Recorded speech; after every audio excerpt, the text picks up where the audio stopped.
বাংলাদেশ সীমান্তের ওপারে মিয়ানমারের অভ্যন্তরে দেশটির বিদ্রোহী সশস্ত্র সংগঠন আরাকান আর্মির সাথে একের পর এক সংঘর্ষে জড়াচ্ছে রোহিঙ্গা সশস্ত্র সংগঠনগুলো। বান্দরবানে আলীকদম সীমান্তের ওপারে আরাকান আর্মির ঘাঁটি দখলে তুমুল সংঘর্ষ চলছে। এই পরিস্থিতিতে সীমান্তে তৎপরতা বাড়িয়েছে আইনশৃঙ্খলা রক্ষাকারী বাহিনী। নিরাপত্তা বিশ্লেষকরা বলছেন, এই সংঘাতে ঝুঁকির মধ্যে পড়েছে বাংলাদেশের নিরাপত্তা ব্যবস্থা।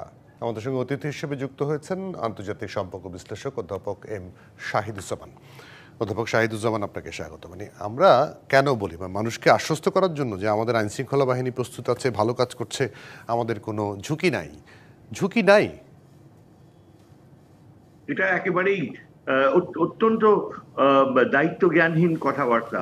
আমি অবাক হয়ে যাচ্ছি যে এই যে আমাদের স্বরাষ্ট্রমন্ত্রী, তিনি একেবারে অতীতের ওই আওয়ামী লীগ আমলের ধারাবাহিকতায় বিষয়টাকে খুব হালকাভাবে নিচ্ছেন। একটু আগে দেখলেন আমাদের নিরাপত্তা বিশেষজ্ঞ, যিনি মায়ানমারে ছিলেন এক সময়, মেজর এমদাদ, উনি কিন্তু ঠিকই পয়েন্ট আউট করেছেন যে আমাদেরকে এখন প্রস্তুত থাকতে হবে। কেননা আপনি দেখতে পাচ্ছেন যে এই যে আরাকান আর্মির ব্যবহার, এদের আন্তর্জাতিক কোনো জবাবদিহিতা নাই, এরা কোনো আন্তর্জাতিক আইন দ্বারা গাইডেড না, এবং ক্রমশই এদের আচরণ কিন্তু সেই সোমালিয়ান যে জলদস্যু রয়েছে সেই সব জলদস্যুর মতো আকার ধারণ করছে। এটা মনে রাখতে হবে যে আরাকান আর্মি কোনো সংঘবদ্ধ একটা দায়িত্ব জ্ঞানহীন দায়িত্বশীল সংগঠন নয়, এবং তারা সেন্ট্রাল তাতমাদর নিয়ন্ত্রণে নেই। তারা তাতমাদর থেকে আলাদা হয়ে একটা দুর্ধর্ষ বাহিনীতে পরিণত হয়েছে। অপরদিকে আমাদের সেনাবাহিনীর কিন্তু যথেষ্ট সামর্থ্য রয়েছে, যথেষ্ট প্রস্তুতি রয়েছে, এবং এই যে আমাদের যে রোহিঙ্গা স্যালভেশন আর্মি বলেন বা এরা কিন্তু পুরো অঞ্চলটা একেবারে নখদর্পণে তারা খুব ভালো করে চেনে, এবং এটা একটা নতুন প্রজন্ম রোহিঙ্গাদের, যারা বিশ্বাস করে যে তাদের মাতৃভূমি তাদের নিজেদেরকেই স্বাধীন করে নিতে হবে। আগেকার মতো ভিক্ষাবৃত্তি আর দয়ার উপর এরা নির্ভর করে না। সুতরাং এদেরকে যদি আমরা পূর্ণাঙ্গ সহযোগিতা করি, এবং বাংলাদেশ সেনাবাহিনী এই অঞ্চলটা, এই পুরা কোস্টাল এরিয়াটা খুব সহজেই দখল করে নিতে পারে, এবং মার্কিন বাহিনীও এখন আগ্রহ দেখাচ্ছে। এবং এটা আমি একটা সার্বভৌম দেশে আমরা হামলা করে দখল করে নেব, এই যে আলোচনায় আমরা না যাই, কিন্তু আমরা ঝুঁকিতে আছি, আমাদেরকে আমাদের নিরাপত্তাটা নিশ্চিত করতে হবে। সেটা আমাদের নিশ্চিত করা কতটুকু জরুরি, সেই আলোচনাটা করতে চাই।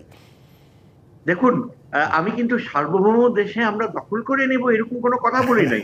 এরকম দায়িত্বশীল আচরণ তো ওরা করছে। জি, দায়িত্বহীন আচরণ। জি, একদিকে টাটমাডাও আমাদেরকে দোষারোপ করছে যে কেন আমরা ওই আরাকান, মার্কিন যুক্তরাষ্ট্রের বলছে যে আরাকান আমরা দখল করে নেব, আরাকান আমাদের অংশ করে দিবে। আমরা কিছুই করি নাই, তারপরেও কিন্তু টাটমাডাও বাংলাদেশকে দোষারোপ করছে। এখন দেখেন আরাকান আর্মি আবার বলছে যে ওই যে রোহিঙ্গা স্যালভেশন আর্মি যে আগাচ্ছে, সেখানে নাকি বাংলাদেশ সেনাবাহিনীর উস্কানি রয়েছে, সমর্থন রয়েছে। এখন আপনি যদি বাস্তবতা দেখেন, বাংলাদেশ কিন্তু দীর্ঘ সময় কোন রকমের উস্কানি না দিয়ে, কোন রকম শুধু এটা কনসিকুয়েন্সটা বিয়ার করে এসছে, এবং আরো নতুন করে রোহিঙ্গা আরো বাংলাদেশে আরো ঢুকিয়ে দিচ্ছে। আমি বলছি যে আমাদের এটা সেলফ ডিফেন্সের পর্যায়ে পড়ে। জাতিসংঘ সনদে স্বীকৃত যে আপনি সেলফ ডিফেন্সে কাউন্টার ডিফেন্সিভ অফেন্স স্ট্র্যাটেজি যাকে বলে, আপনি যদি একটা সামরিক শক্তি প্রয়োগ করে তাদেরকে প্রমাণ না করেন, তাহলে আমরা কিছুতেই পারবো না। থাইল্যান্ড এই পলিসি গ্রহণ করেছে।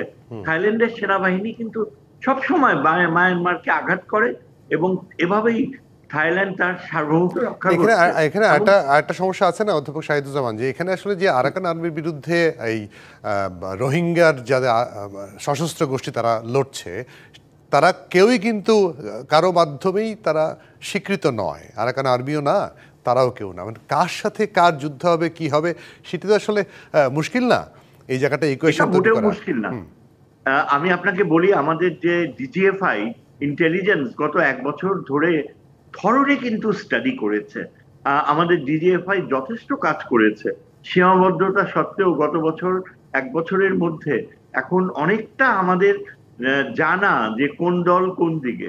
আর আরসা ও রোহিঙ্গা স্যালভেশন আর্মি কিন্তু তারা যথেষ্ট সময়ে তারা নিজেরা ট্রেনিংও নিয়ে। তবে আমরা আশা করি যে আমাদের দেশে অন্তত এই নিরাপত্তা ঝুঁকিটায় পড়বে না। আমাদের যারা নিরাপত্তা বাহিনী আছে তারা এতটুকু অন্তত নিশ্চয়তা দেবে, বিশেষ করে যারা সীমান্তে আছে। আপনাকে অনেক ধন্যবাদ অধ্যাপক শাহিদুজ্জামান আমাদেরকে আজকে সময় দেওয়ার জন্য।